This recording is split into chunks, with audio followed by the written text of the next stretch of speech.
for all of you. Today, a Torontonian just did an interview with us and made a little documentary. He has had a video that's gone pretty viral, but instead of telling you all about this, have a quick look at this.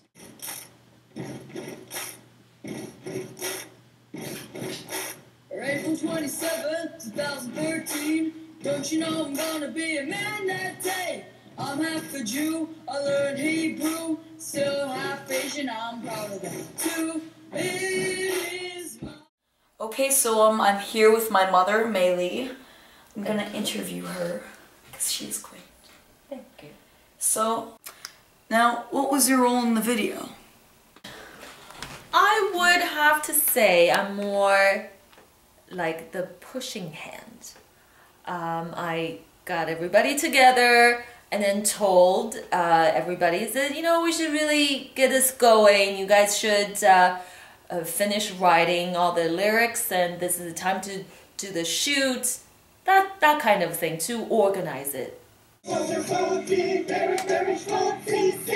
Now, you were in basically the whole part of the Bohemian Rhapsody section, so how did you feel about that?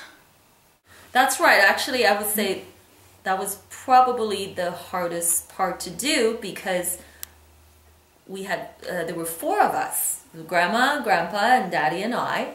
I really encouraged Daddy to put bloopers together, because there were a lot of funny things. That was the time to figure out how we work differently. Grandpa and I were on rehearsals, Daddy just want to go, and we were making fun of each other and then kind of little yelling at each other and tell everybody to shush kind of thing. That was actually very funny. It's okay, I like to make bloopers. Yes. It's nice stuff. I know. Jorel, did you ever expect that this would go viral? Not in the slightest. Tell me, what has this week been like? Well, I say it's been pretty cool, it's been amazing, but this is a behind the scenes thing. And I have to say, I've been tired. I've had to get up early, had to do interviews. It all seems cool, but you know, it's pretty tiring. I mean, yesterday I had to get up at 5:50 and then do an interview early and then go to school. It's crazy. And I really just kind of want it to be normal. I was in New York City doing went to a conference, and I booked this conference in February sometime. So nobody knew this was going to happen. And when it happened, when it went viral, when you start getting interviews, I think the first day I was teaching. The next day I had to leave first thing in the morning. When I arrived in Uncle Eric's house, it was already like you were like, they called you the internet star. Everything was just unfolding. I was very excited for you. I know it was very thrilling, exciting, but in a way I felt it was the right thing for me to do. Because now I look back, I think that was the best thing I did for you and Dad, because I stood out of your way and let you guys be who you are, to talk freely without me being the mother to interfere with this whole process. I felt that was my best gift to you. It just turned out to be the best thing, and you know, we got the time right. It just happened when I was away. It was just the right thing. I think it was meant to be. When did you realize that this was really getting big?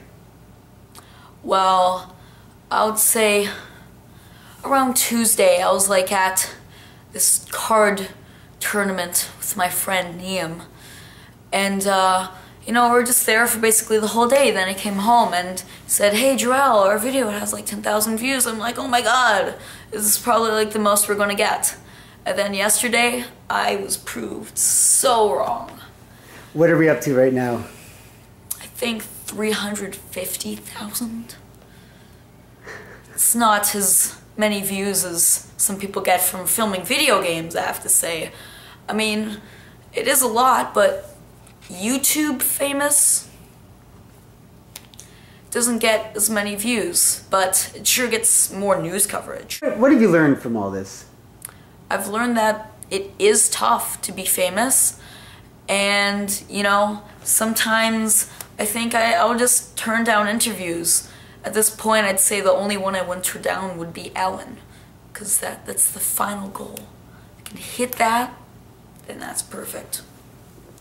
But I've learned that it takes hard work, and that you actually you're expected to do stuff after you're done. I mean, like, I thought I was gonna be done with that forever, and then I have to, like, remember stuff from a few months back. I can barely remember the interview from 10 minutes ago. Oy vey.